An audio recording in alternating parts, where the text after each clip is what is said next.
बैठे बैठे आंसू बहा रहा था, एक सन्यासी बाबा निकले तो महाराज को देखे दया आ गई। पूछ लिया, कथम रोदसी विप्रतम काते चिंता बलीयसी। पंडित जी महाराज आप क्यों रो रहे हो, आपको ऐसी कौन सी चिंता है जो खाई जा रही है? तो पंडित जी ने पूरी राम कहानी सुनाई। महाराज देखो ना, मैं अपने दुर्भाग्य का क्या व्याख्यान करूं? सबके घर में छोटे छोटे बालक हैं पर मेरे को संतान नहीं है।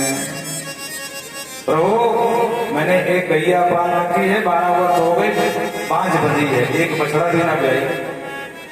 मैं किसी वृक्ष को लगाता हूँ वो वृक्ष हमेशा सूख जाता है। मैं जो फल खरीद के ले जाता हूँ वो फल बहुत जल्दी नष्ट हो जाते हैं।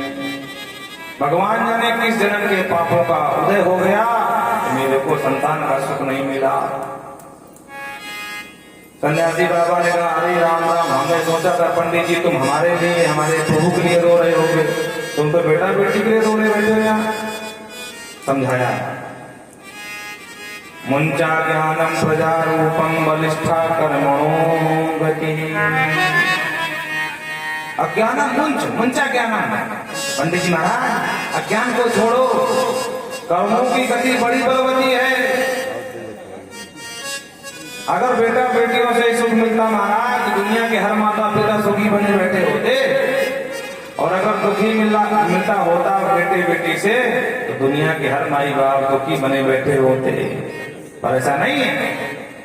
फिर बोले सुख दुख का संबंध व्यक्ति के कर्म से है, व्यक्ति के प्रारब्ध से है, व्यक्ति के भाग्य से है। जो प्रारब्ध में है वो आपको भोगना पड़ेगा, और अगर प्रारब्ध में नहीं है तो भले ही कहीं से ले आओ या कोई दे दे वो भी भाग जाएगा। इसलिए विवेकम तुम समाज तेज संसार वासनम। पंडित जी महाराज विवेक का प्रयोग करो, संसार की वासना का त्याग करो और भगवान का भजन करो।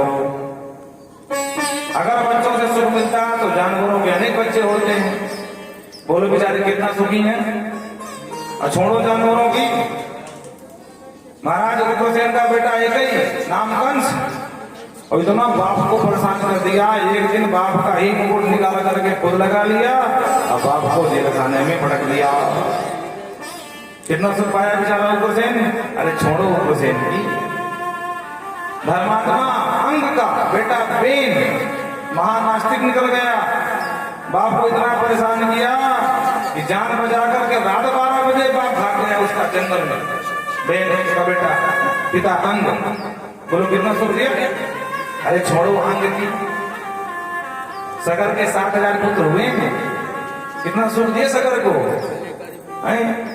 बाबा का क्रोध अग्नि में सब जल के भस्म हो गए, और फिर उनकी पीढ़ियां गल गई गंगा जी को लाने में। तब भगीरथी गंगा को लाए, तब वो मुक्त भये।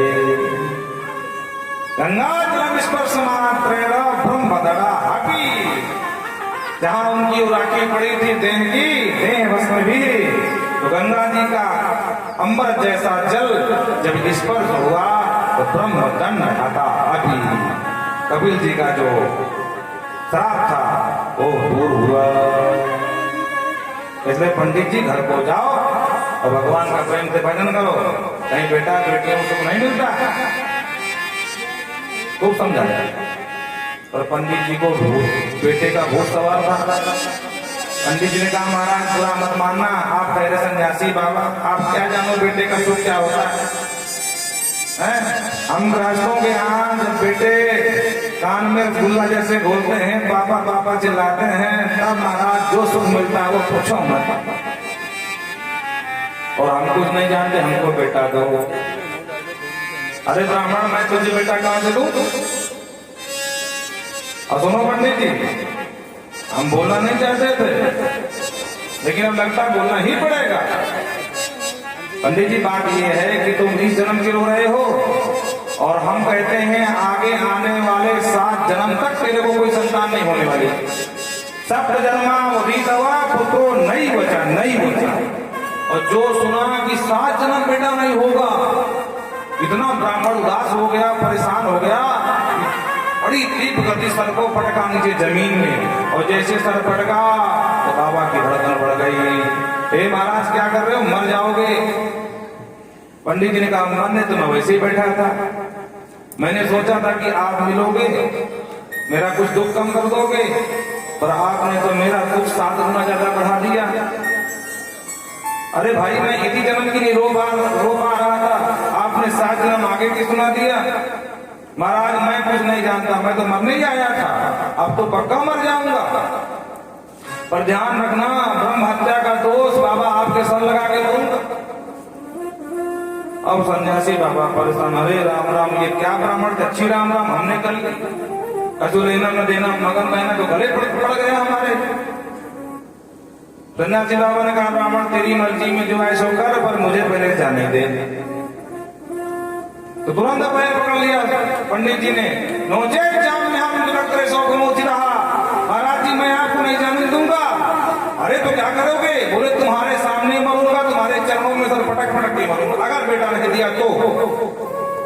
महाराज सन्यासी बाबा परेशान, अरे राम राम ये कैसा ब्राह्मण मिल गया, और सर पे सर पटकना शुरू कर दिया। तो बाबा जी के भी लगे कि बाबा जी के चरणों में ही पटके महाराज। तो बाबा जी ने मरना कहा न करता, बोले भैया जब जल्दी ज्यादा नहीं करना है, बगल से झोली निकाली, उस झोली में फल निकाला, और बोले सुनो महाराज ये फल ले जाओ और अपने पंडितानी को खिलाओ, भगवान ने चाहा तो अवश्य बेटा हो जाएगा। इदम भक्षय पत्नाकुम ततः पुत्रो भविष्यति। और जो फल दिया ब्राह्मण का मुख कमल खिल गया। वाह महाराज आपकी खूब जय हो। अरे संत बड़े दयालु होते हैं, बड़े कृपालु होते हैं। महाराज और क्या क्या नियम करना है, बोले बस एक काम करना, एक वक्त भोजनम, दिन में एक बार भोजन करना, और झूठ बिल्कुल न बोलना, ब्रह्मचर्य का पालन करना, 2-4 नियम, गौ सेवा करना, बता दिए। ठीक है महाराज जी, ये दंडवत करके पंडित जी फल लेके दौड़ लगाए घर को, और जो घर में आए आवाज लगाई, अरे भगवान सुनती हो। तो धुंधली अंदर से बोले क्या है, अरे बोले जल्दी आ।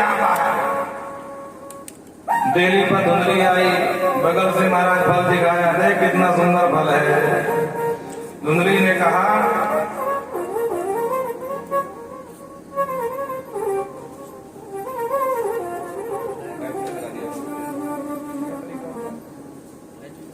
बोल वृंदावन बिहारी लाल की जय। एक दिन की अनुभव तो कहने का तात्पर्य, धुंधली ने कहा ये क्या मैंने कभी फल नहीं देखे जो फल दिखा रहे हो, और गला तो ऐसे फाड़ रहे थे जैसे 9 लगा हार लेके आए हैं, फल दिखा रहे हो। पंडित जी ने कहा बाबरी ऐसा सो फलना है, इस बल को पाएगी तो बेटा हो जाएगा। ओ महाराज ऐसा फल, बोले हाँ वो तो बड़े सिद्ध बाबा ने दिया है, तब तो मैं अवश्य पाऊंगी, पर अभी स्नान नहीं किया, थोड़ा स्नान कर लूं, ठाकुर जी को भोग लगा दूं, फिर प्रेम से पाऊंगी, तुम तो फल रखो और पधारो यहाँ से। तो पंडित जी से फल ले लिया। पंडित जी को कहीं कर्मकांड निपटाना था, तो पंडित जी निकल गए कर्मकांड निपटाने। वो जगह जगह बताते भैया भगवान ने चाहा तो बहुत जल्दी हम भी एक बेटे के पाप बनने वाले हैं। और पंडितानी फल लेके बैठी है, क्या करूं, फल खाऊं कि ना खाऊं, इनका कोई भरोसा नहीं है। भगवान जाने किसकी बात में आ जाते हैं, कौन सा मंत्र पढ़ा के ले आए, कहीं ऐसा तो नहीं है मैं इनसे बहुत लड़ती हूँ, तो कहीं किसी बाबा ने वशीकरण का मंत्र पढ़ के फल दे दिया हो। बोलो राधे राधे। अब मैं इनके बस में हो जाऊंगी तो मुझे दबा के रखेंगे, क्या करूं। तब तक पड़ोसन आ गई बगल वाली, उसने पूछ लिया अरे धुंधली बहन बैठे बैठे कहा सोच रही है। अरे बहन को क्या खूब समय पर आई, देखना स्वामी जी फल लेकर आ रहे हैं और कह रहे हैं कि इस फल को खाओगे तो बेटा होगा। अब तो बता भला कहीं फल खाने से बेटा होता है क्या। पड़ोसन ने कहा किसने दिया, बोले कहते बहुत बड़े सिद्ध बाबा ने दिया। नहीं बहन हमने तो सुना है, अगर बाबा जी ने दिया है सिद्ध बाबा है तो अवश्य होगा। हमने तो ये सुना है कि दशरथ जी के यहाँ तो खीर खाने से बेटा हो गए थे। हाँ भैया, प्रगति अग्नि चरु कर लीन है, भगत सहित मुनि आहुत दीन है और प्रगति अग्नि चरु मन खीर। तो हमने तो यहाँ तक सुना है दशरथ जी के खीर खाने से बेटा हो गए, तो जब खीर से हो सकते तो फल से क्यों हो सकते? बोले बहन तू कहती है तो फिर ठीक है खा लेती हूँ, लेकिन एक बात बता, मैंने सुना है कि गर्भवती स्त्री ज्यादा भाग नहीं सकती है। पड़ोसन ने कहा तो तुझे कौन सी भाग में हिस्सा लेना, दौड़े में रेसर बनना है, प्रेम से फल खा ले। नहीं बहन वैसे मुझे रेसर नहीं बनना है, मुझे भाग दौड़ की हिस्सा भी नहीं लेना है, किसी प्रतियोगिता में जाकर हिस्सा नहीं लेना है। लेकिन तू बता अगर घर में आग लग गई तो सब तो भाग जाएंगे और मैं भाग नहीं पाऊंगी तो महाराज जल से मर जाऊंगी। अगर आग ना भी लगी और मान लो डकैत आ गए घर में तो सब तो जान बचा के भागेंगे, मैं गर्भवती हो जाऊंगी तो भाग नहीं पाऊंगी, डकैत मुझे ही पकड़ लेंगे। पड़ोसन ने कहा रे क्या उठपटांग सोच रही है, सोच कहीं कुछ नहीं होगा तो प्रेम से फल खा ले। अच्छा ठीक है मैं तू कहती तो पा लेते हैं, लेकिन एक बात और बता दे, मैंने सुना है कि गर्भवती स्त्री ज्यादा काम नहीं कर सकती है तो कमजोर हो जाती है बेचारी। अब तू बता मेरे घर का काम कौन करेगा अगर मैं कमजोर हो गई? अरे तो कोई बात नहीं है, ननद को बुला लेना, बधाई लेने तो आती है ना भतीजे की, तो 4 महीना पहले बुलाना, 4 महीना टूर से काम कराना, जब बेटा हो जाए तो बधाई में अपना कुछ देकर के विदा कर देना। नंदनी बोले बहन ननन का नाम मत लेना। क्यों? बोले मेरी ननन महाचोटी, तू 4 महीना की कहे, अरे उसको मैं 4 दिन के लिए रख लूं तो मेरा पूरा घर साफ कर जाए वो, और 4 महीने भगवान जाने क्या करे। अरे तो ठीक है ननद को ना बुलाना, वो चोटी है तो कोई नौकरानी रख लेना। बोले बहन आजकल नौकरानी को कोई भरोसा नहीं, कब घर लुटवा लेंगे भगवान जाने। बोलो राधे राधे। अरे तो अपनी छोटी बहन को बुला लेना। बोले ठीक है अगर तू कहती है, लेकिन एक बात और बता दे, मैंने सुना है कि सुखदेव बाबा अपने मैया के पेट में 12 साल बैठे रहे। बोले हाँ बहन हमने भी सुना है कि सुखदेव बाबा 12 वर्ष तक बैठे रहे। तब तो इसने कहा बहन कुछ भी हो जाए, अगर ऐसा कुछ मेरे साथ हो गया, दैवात घाटी फलित ज्ञान में पालेद गर्भणी कहा सुखवन निबोध सिद्ध। सुखदेव जी का स्मरण करके कहती है कि गर्भ तथा मरणम में वे, तब तो मैं जीते जी मर जाऊंगी। तो 12 की कह रही है, 2-4 साल भी अगर मेरा बेटा नहीं बैठा रहा तो मुझे मरना है, मर जाऊंगी। सनकादि कहते नारद जी की इसने अंत में इतने कुतर्क किए कि एवं कुतर्क योगेन फलम नहीं वंचितम, अंत में इसने फल खाया ही नहीं। बोलो राधे राधे। किसी को घर जाने जल्दी तो नहीं है, बता देना ईमानदारी से, हम बहुत अच्छे वाले पंडित हैं, तुरंत बंद कर देंगे। हम कथा श्रोताओं के साथ सुनाते हैं, जब उनका मन लगे तो सुनो, न लगे तो बंद कर देते हैं। बोलो राधे राधे। किसका किसका मन लग रहा है? जिसका जिसका लग रहा है हाथ ऊपर उठाओ, संख्या बहुत कम है। बोलो राधे राधे। चलो 15 मिनट और सुन लो, उसके बाद बंद करना है। तो पड़ोसन चली गई, बोले देख भाई तेरी बुद्धि में जो आए सो कर, मैं चली अपने घर। और झल्लाती हुई चली गई वो। अब ये फलिए बैठी है, इसकी एक छोटी बहन थी, वो भी आ गई और वो चाहती थी कि इसको संतान ना हो। क्यों? क्योंकि मेरी एक संतान होने वाली है तो वो मुझे गोद ले लेगी, तो इसकी संपत्ति मेरी। बोलो राधे राधे। हाँ, स्वार्थ लाभ करें सब प्रीति, सुर नर मुन सबकी यह रीति। चाहे बहन जी हो चाहे ननन जी हो, सब स्वार्थ के संबंध है। वो आई, अरे बहन तो क्या बैठे बैठे सोच रही है, अरे तो ठीक समय पर आई। देखिए स्वामी जी फल दिखा रहे हैं, कह रहे हैं बेटा होगा, तो उसने और मूड खराब कर दिया। अरे बहन सब कपास्टर, सब मिथ्या, सब झूठ। अरे कहीं फल खाने से बेटा होता है? आज तक हमने तो नहीं सुना भाई। और बहन एक बात और समझ ले, देख मैं तुझमें और मुझमें कोई अंतर नहीं, मैं तो नहीं मानती। मेरे को बेटा होने वाला है और मैं तुझे वचन देती हूँ कि इस बार का जो बेटा होगा वो तेरा, और थोड़ा बदले में कुछ इनाम हमको भी दे देना। कुंडली तो पूरा चेहरा खुल गया, वाह बहन हो तो तेरी जैसी हो भाई, मेरी समस्या का हल चुटकियों में कर दिया तेने, लेकिन फल का क्या करूं? अरे बोली बहन 12 साल से बंदी बधाई गई क्या, भूसा खा रही है, एक बछड़ा ना गई महाराज, इस फल को गाय को खिला दे, जरा देखो महाराज जी के फल में कौन सा जादू की खूबियां बड़ी है।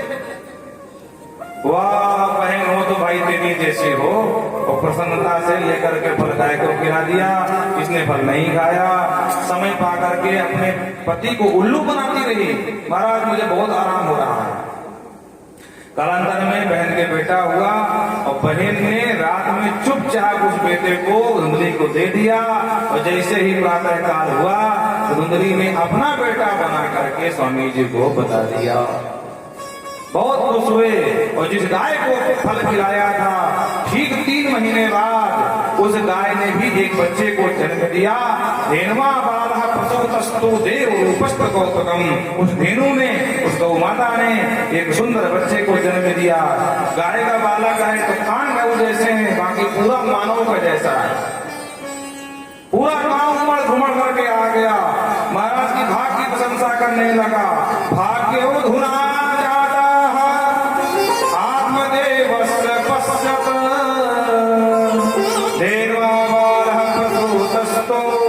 देवरूत कौतकम।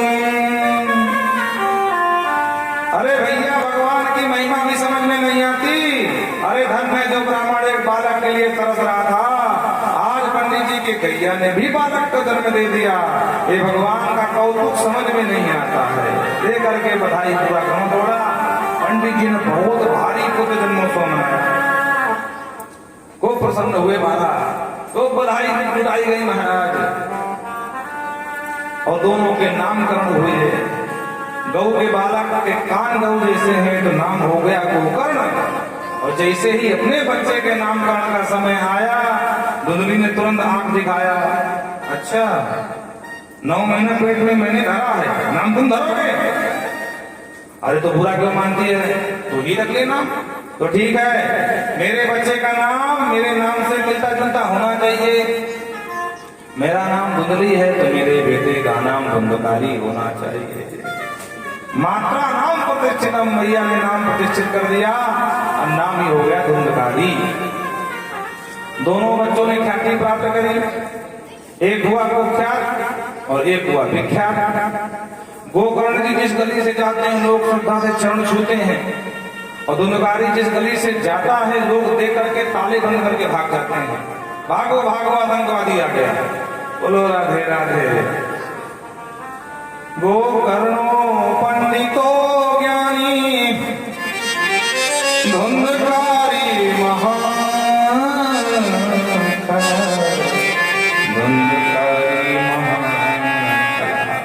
धुंधकारी महान फल हुआ महाराज। चोरी करे, डकैती करे, व्यभिचार करे, और समाज ने गाली देना शुरू किया पिता को।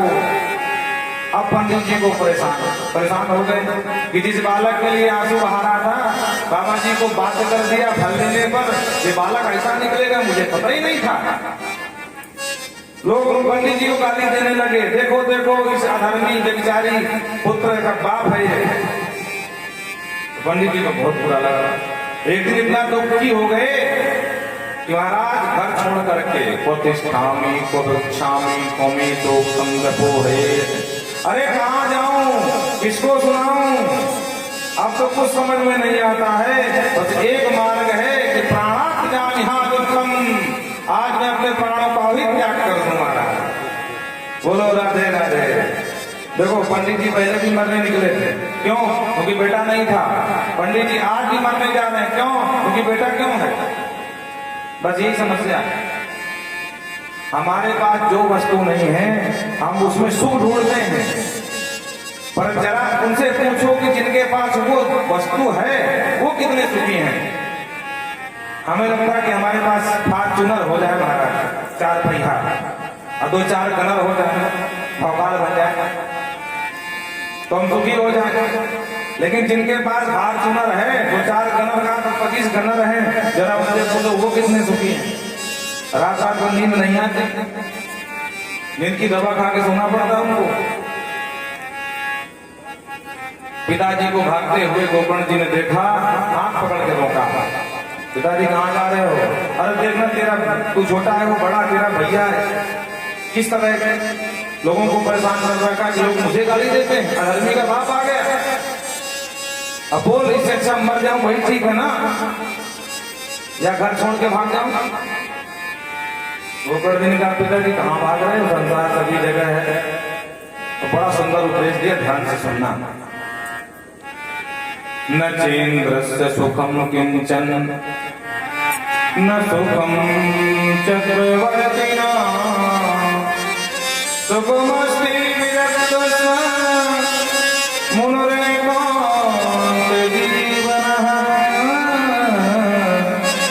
मुनिरेकान्त जीवनः। अरे पिताजी, आपको लगता है कि देवराज इंद्र, सुनिए जरा, इंद्र से पूछ लिया कितना सुखी है बेचारा। उसको भी लगता है कि कोई सब यज्ञ न कर पावे, नहीं तो इंद्रासन मांग लेगा, तो किसी को यज्ञ करने ही नहीं देता वो। ज्यादा यज्ञ करो तो यज्ञ का घोड़ा चुरा के भाग जाता है बेचारा। नारद जी तपस्या में बैठ गए, इंद्र को लगा कि नारद जी हमारा सिंहासन न ले ले, तो ब्रह्मादि अप्सराओं को भेज दिया, काम को भेज दिया। अरे चक्रवर्ती सम्राट से पूछो वो कितना सुखी है।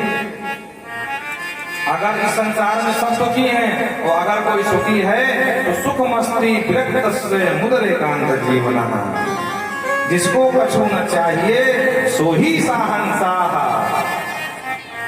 कोई तन दुखी, कोई मन दुखी, कोई धन बिन रहत उदास। थोड़े थोड़े सब दुखी, सुखी राम के दास, सुखी राम के दास। कबीरा सब जग निर्धना,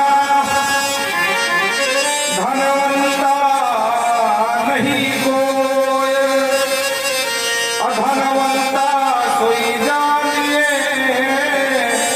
जाके राम नाम धन होय, रखे राम नाम धन होय। यहाँ कोई सुखी नहीं पिताजी, कोई तन से दुखी है, कोई मन से दुखी है, कोई धन भी नहीं रहा उदास। थोड़े थोड़े सब दुखी, सुखी राम के दास। अगर सुख पाना चाहते हो तो राम के दास बन जाओ। बड़ा सुंदर उपदेश दिया। मुंचा ज्ञानम प्रजारूपम मोह तो नर के गति है। पिताजी अज्ञान छोड़ दो, अज्ञानम मुंच, मोह नरक का रास्ता है। बोलो राधे राधे। मोह के नरक के गति कहते हैं, और इसी बात को बाबा तुलसी भी लिखते हैं। मोह सकल व्याधि न कर मूला, तीन ते पूरे उपजहि बहु सोला।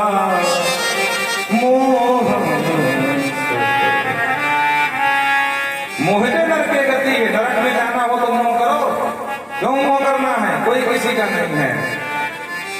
आज हम जिसके बाप हैं, हो सकता है एक दिन ऐसा आए कि वो हमारा पिता बन जाए।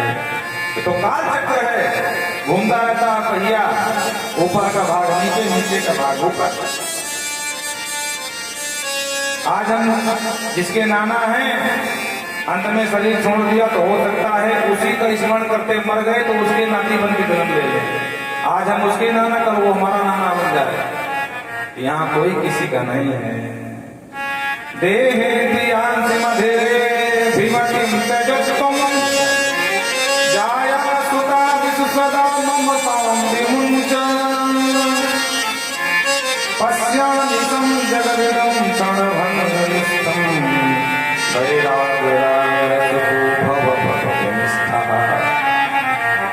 पश्यामिनं जगद क्षणभङ्गुरम्। अरे पिताजी, ये जगत क्षणभंगुर है, ये पानी का बुलबुला है, आज उठा कल फूट जाए कोई भरोसा नहीं है। इसलिए क्षणभंगुर जगत से और जगत वासियों से मोह छोड़ दो, उनसे चिपकना छोड़ दो, क्योंकि जितना चिपकोगे उतना बाधाएं कष्ट के पर्याय बनेंगे। बेटा नालायक हो, मर जाए तो दुख कम होगा, और बेटा लायक हो और फिर मर जाए तो दुख बहुत ज्यादा होगा। बड़े ध्यान से सुनना, बोलो राधे राधे। बेटा नालायक हो, बाप को त्रास दे रहा हो और ऐसी स्थिति में मर जाए तो कष्ट होगा और कम होगा। और बेटा नालायक ना होकर के लायक हो, आज्ञा का पात्र हो, पिता की सेवा करता हो, पिता के वचन से चलता हो, अगर तब मर जाए तो कष्ट बहुत ज्यादा होगा।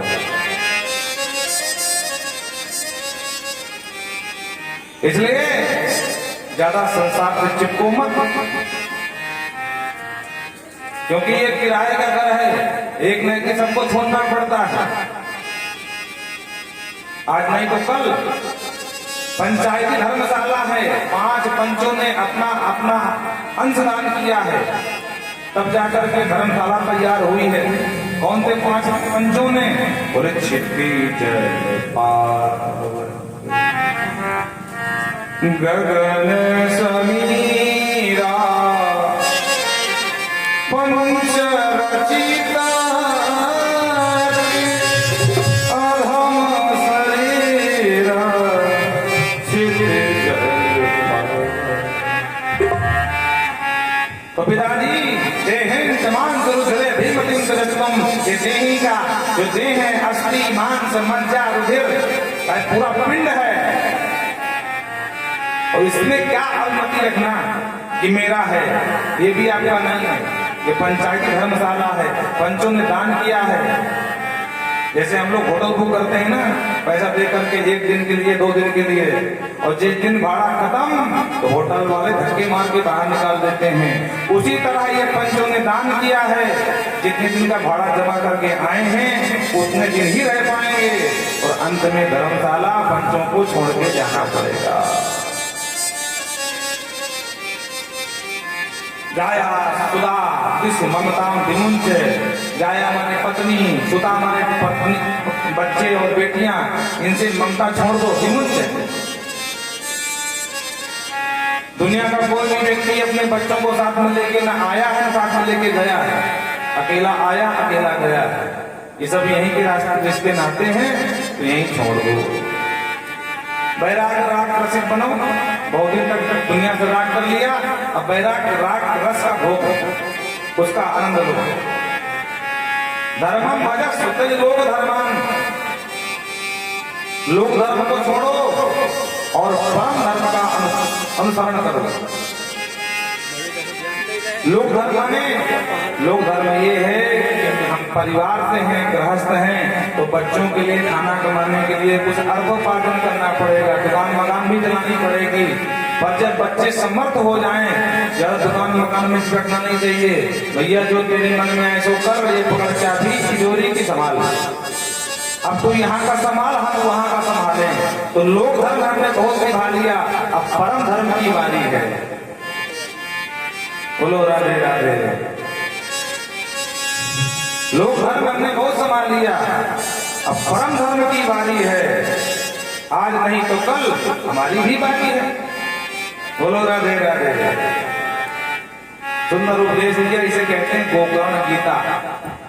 एक एक सूत्र गोकर्ण जी ने समझा दिया, पिताजी को समझ में आ गया, और सब कुछ छोड़ करके वन को चले गए। हरे अनुदिनम परिचर्या मासो, भगवान हरि की परिचर्या करते करते इसी भागवत के 10वें स्कंद का पाठ किया, अंत में मुक्त हो गए। बोल भगवत्सल भगवान जय। दुलकारी ने माँ को पकड़ लिया, मैया जल्दी बता पिताजी माल कहाँ दबा के गए हैं, नहीं जल्दी लकड़ी से मारूंगा।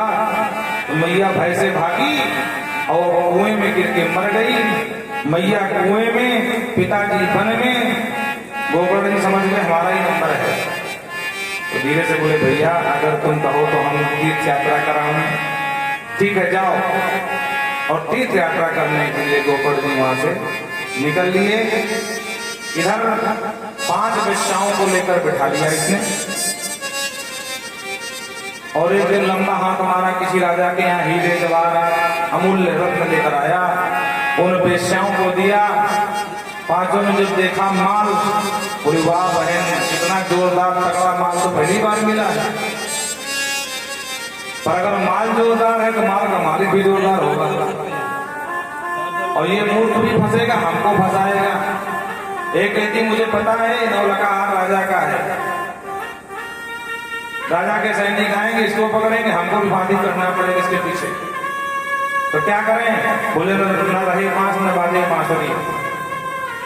तो इसको खिलाया पिलाया, खिलाया मतलब जो मिला करके पानी और वो और चेयर से करके लड़ाते हैं गिलास, तो पहले खिलाया और फिर मिला कर को पिलाया, और पिलाने के बाद जब वो नशे में आया तो इसे महाराज एक लंबी रस्सी लेकर के और चारपाई में बांध कर दिया, महाराज जकड़ करके बांध दिया और गला दबाना शुरू किया, तो पूरे ताकत से चिल्लाया बचाओ बचाओ। तो एक बड़ी बुद्धिमान थी, तो चलते हुए अंगारे तवा भर करके लाई और तत्तांगार समूहा चेतन मुखे विचिक्षु, वो अंगार ठूस ठूस के मुंह में भर दिया, तो चिल्लाते चिल्लाते अंत में ये मारा गया। आंगन में एक अच्छा कोस के गाड़ दिया, माल का बंटवारा किया, 5 9 2 11 हो गई। गोकर्ण जी गया में थे, किसी ने बता दिया कि भैया को तुम्हारे मार दिया गया है, तो धुनकारी के लिए गया में पिंडदान कर दिए। वापस घर लौटे, रात में घर में रुके थे, तो ध्यान से देखा एक भेड़ का बच्चा दिखाई दिया, और भेड़ का बच्चा देखते देखते सकद हस्ती हाथी बन गया, सकद मेसा सकद कच्च महिषो, देखते देखते भैंसा बन गया, फिर पुरुष बन गया, फिर इंद्र बन गया, फिर गायब हो गया, फिर चलने ही लगा महाराज। गोकर्ण जी ने पूछा कष्टम उग्र तरो रात, अरे इतनी भयानक रात में तुम कौन हो भाई, क्यों डरा रहे हो? तो एक पुरुष का आकार लेकर खड़ा हो गया, बोल कुछ नहीं पा रहा, इशारा मात्र कर रहा था। गोकर्ण जी ने हाथ में जल लिया और गए थे मन बन करके जो जल कर छीटा हमारा, वो प्रेत आत्मा बोल उठा, अहम धाता तुदीयोस्मि धुंधकारी सुखिये नैव दोषेण ब्रह्मत्वं नास्तितं मया। ए भैया, अहम भ्राता तुदीयोस्मि, मैं तुम्हारा वही बड़ा भैया अभागा धुंधकारी हूँ, और ऐसे ऐसे पाप किए कि पाप का संताप आज प्रेत बनकर डोल रहा हूँ। भैया न खाने को मिल रहा है, न पीने को मिल रहा है, बहुत भूखा हूँ, बहुत प्यासा हूँ। हे कृपा सिंधु, हे मेरे छोटे भैया, हे कृपा के सागर, मुझ पर कृपा की करुणा बरसा दे और मुझे इस प्रेत योनि से मुक्ति करा दे। वो बड़ी चौंके, अरे भैया तेरे लिए मैं गया में पिंडदान किया, तेरी मुक्ति क्यों नहीं हुई? तब इसने कहा भैया बुरा मत मानना, गया में छोटे मोटे पापियों की मुक्ति होती है, मुझ जैसे नंबर 1 के पापी की नहीं होती है। अरे तो एक बार गया मैं कहता हूँ गया श्राद्धे सदे नाथे मुक्ति मेरे भविष्य दी, तुम 100 बार गया में जाओ तब भी मुझे मुक्ति मिलने वाली नहीं। तो ठीक है भैया अभी तू पधार, हम कुछ सोचेंगे। सुबह और सुबह ब्राह्मणों को बुलाया, योजना बनाई, सबसे पूछा भैया जिसकी गया से मुक्ति ना हो उस प्रेत की मुक्ति कैसे हो, बस ये बता दो। सबने अपना अपना मंतव्य दिया, पर संतोषजनक उत्तर किसी ने नहीं दिया। उदास परेशान होकर के गोकर्ण जी ने भगवान सूर्य को अर्घ दे रहे थे और सामने से भगवान सूर्य निकल रहे थे, तो भगवान सूर्य से ही पूछ लिया, जगत के साक्षी प्रभु आप ही बताओ कि मेरा भैया भूत बन गया है, उसको प्रेत योनि से मुक्ति कैसे दिलावें? भगवान सूर्य प्रसन्न थे और वहीं से बोल उठे, श्रीमद्भागवतान मुक्ति सप्ताहचरण करो। बिल्कुल चिंता मत करो, जाओ अपने भाई को मुक्त कंठ भागवत की कथा सुना दो और हमारा विश्वास है तुम्हारा भैया मुक्त हो जाए। गोकर्ण जी आए, भागवत की योजना बनाए, भागवत सुनाए, धुनकारी आया, 7 गांठ के बांस में घुस के बैठ गया। पहले दिन की कथा समाप्त हुई तो पहली गांठ चटक गई, दूसरे दिन की कथा समाप्त हुई तो दूसरी, और एवं सप्त दिनश्चैव सप्त ग्रंथि विभेदनम्, 7 गांठें 7 आरती में सब चटक करके बाहर हो गई और वहां से दिव्य बांस के बीच से एक सुंदर रूप लेकर के दिव्य रूप धरो जाता तुलसी दाम मंडिता, सुंदर कुंडल झलकाता हुआ, पीतांबर लहराता हुआ, स्वर्ण के दवान समान देह चमचमाता हुआ महाराज एक दिव्य पुरुष प्रकट हो गया। गोकर्ण जी ने पूछ लिया भैया कौन हो? पहचान नहीं पाया। तब वही धुंधकारी बोल उठा, अरे भैया मैं कोई और नहीं, दर दर का भटकने वाला वही प्रेत योनि का तेरा भैया धुंधकारी हूँ और आपकी इस भागवत ने मेरा प्रतत्व छुड़ा दिया। धन्या भागवती वार्ता प्रेत पीड़ा विनाशिनी, धन्य है भागवत की कथा जो मुझ जैसे पड़े हुए प्रेत की पीड़ा का विनाश कर दिया। मुक्त कंठ महिमा गाया भैया भागवत में चाहे सूखा पाप करो, चाहे गीला पाप, छोटा पाप, बड़ा पाप, जैसा भी हो पाप, पर सुन लो भगवान की कथा सारे पाप तक्षण हो जाते हैं, समाप्ति हमने की धुंधकारी कह रहा है। आद्रम सुसकम, आद्रम माने गीला पाप, सुसकम माने सूखा पाप। कहता जैसे आग में गीली लकड़ी डालो चाहे सूखी सब जलकर हो जाती है भस्म, उसी प्रकार चाहे पुराना पाप हो चाहे ताजा पाप हो, भगवान की कथा सुनने वाले को सबका पाप तक्षण हो जाता है समाप्त। तो ऐसी पापहारी कथा है। बोल वत्सल भगवान की जय हो। एक विमान आया, विमान ने धुकारी को बिठाया, चल के चल दिया। गोकर्ण जी ने पूछ लिया भैया श्रोता बहुत है, विमान एक क्यों आया भाई? ये भेद समझ में कुछ नहीं आया, जरा ठीक से बताओ। तो हरि के पार्षदों ने सुनाया महाराज मुक्त मात्र एक होना चाहता था, वो था धुंधकारी, बाकी यहाँ कोई मुक्त होने नहीं आया था। सब देखने आए, देखे जरा पंडित जी पहली बार खानपुर में कथा सुनाने आए, कैसे कहते हैं? बोलो राधे राधे। तो भैया जैसे संकल्प वैसा अधड़म चाहतम ज्ञानम, जिस ज्ञान को दृढ़ता पूर्वक न सुना जाए वो नष्ट हो जाता है। उसी प्रकार प्रमाद से सुना हुआ नष्ट हो जाता है।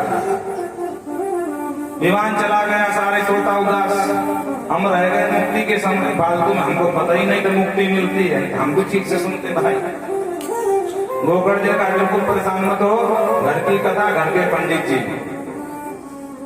हम फिर कथा सुनाएंगे। और गोकर्ण जी ने पहले से भादों में अभी श्रावण के महीने में कथा सुनाई और इस बार कहते हैं कथा के विश्राम में जितने श्रोता उतने विमान, साक्षात भगवान श्री हरि पांचक ध्वनि संग की ध्वनि करते हुए प्रकट हो गए और गोकर्ण जी को समालिंगो गोकर्ण अपने आलिंगन प्रेम पास में जकड़ लिया, गोकर्ण जी को लाड़ किया और सप्तसम स्वयं हरि, भगवान हरि ने कहा बेटा तुम जैसा विद्वान भक्ता मुझे बहुत प्रिय है। ना हम बसामी से, भगवान कहते ना मैं वैकुंठ में निवास करता हूँ, ना योगी नाम हृदयचा मद गायन भक्ता प्रतिष्ठा नारद, जहाँ मेरे भक्त मेरा गान करते हैं मैं वही निवास करता हूँ। और जिस प्रकार भगवान राम अयोध्या वासियों को लेकर के गए थे, उसी प्रकार आज भगवान श्याम समस्त श्रोताओं को गोलोक लेकर के चले गए। वृंदावन विहर की। इस तरह से कथा का आगे विधि बताई। विधि में सबसे पहले ब्राह्मण का चयन बहुत अच्छे से करना चाहिए। वक्ता विद्वान हो, संशय क्षेत्रा हो, ब्राह्मण हो, वैष्णव हो, क्योंकि अगर वक्ता सही नहीं है तो श्रोताओं का कल्याण नहीं होगा। वक्ता तो बहुत है पर इतने हैं कि बस वक्ता ही है। बोलो राधे राधे। हाँ, कथाओं की कमी नहीं, वक्तों की कमी नहीं। विरक्तो वैष्णवो विप्र वेद शास्त्र विशुद्धीकृत दृष्टांत कुशलो धीरो भक्ता कार्यो निष्प्रह। दृष्टांत कुशल हो वक्ता, दृष्टांत देने में समझाने में बहुत होशियार होना चाहिए। बहुत बड़ी बात को भी सहज भाषा में समझा दे ताकि सबसे अंतिम पंक्ति पर बैठे हुए व्यक्ति को भी समझ में आ जाए। ऐसा वक्ता होना चाहिए। वैष्णव हो, विप्र माने ब्राह्मण हो, कार्यों निष्प्रहा हो, झंझावाट खोपड़ी में लेकर घूमता हो, भागवत सुनाने बैठे तो मुक्त होकर के बैठे सभी झंझटों से। तो वक्ता का संयम, भोजन में संयम बताया, हो सके निराहार रहकर कथा सुनो। निराहार में समस्या है तो बोले एक काम करो, घृतपानम, घी पी कर रह जाओ। बोले वाह महाराज, आजकल किसी की हिम्मत नहीं कोई 100 ग्राम घी हजम कर जाए, तुम तो 1 लीटर की बात कर रहे हो, और हजम करने वाले नहीं मिल जाए तो महंगा बहुत है, 1000 रुपया किलो, कौन खरीद के पिएगा भाई। 7 दिन में 7 किलो घी लगेगा, तब तो हो गया 7000 की रामनाम। तो बोले ठीक है, घी महंगा है तो पया पानम, दूध पी के रह जाओ, 50 रुपये लीटर मिलता है गऊ का। बोले महाराज अगर दूध से ना अपना ठीक ठाक व्यवस्था हो तो, बोले फलाहारम, फल खा लो, दूध पी लो। बोले उससे भी ठीक ठाक ना बैठे तब, तो बोले फलाहारम, चकाचक मालपुआ छानो, दोनों मीटिंग छानो, कोई दिक्कत नहीं है। भोजनम ब्रह्मण्य में कथा विघ्न करो, यदि अगर कथा सुनने में कोई विघ्न नहीं है तो 2 टाइम का 5 बार भोजन करके आओ, कोई मनाही नहीं। पर ध्यान रखें, भोजन करने के बाद आलस बहुत आता है, तो पता लगे पंडित जी की भागवत शुरू और वहां लगी समाधि, बज रही खराटे, इधर कथा चल रही, उधर महाराज लंबे लंबे खराटे सुनाई दे रहे हैं। हाँ बोलो राधे राधे। तो अगर नींद आ गई तो कथा गई, इसलिए प्रायः हल्का सुपाच्य भोजन लिया जाता है। कथा के अंत में खूब भगवान का कीर्तन करना चाहिए। जो कीर्तन का नाम सुना, प्रहलाद जी ने ताली बजाना शुरू किया, उद्धव ने कांस ने मजीरा बजाना शुरू किया, वादीन मृदंगम, देवराज इंद्रधनुष हो गए, मृदंग में थाप देने लगे।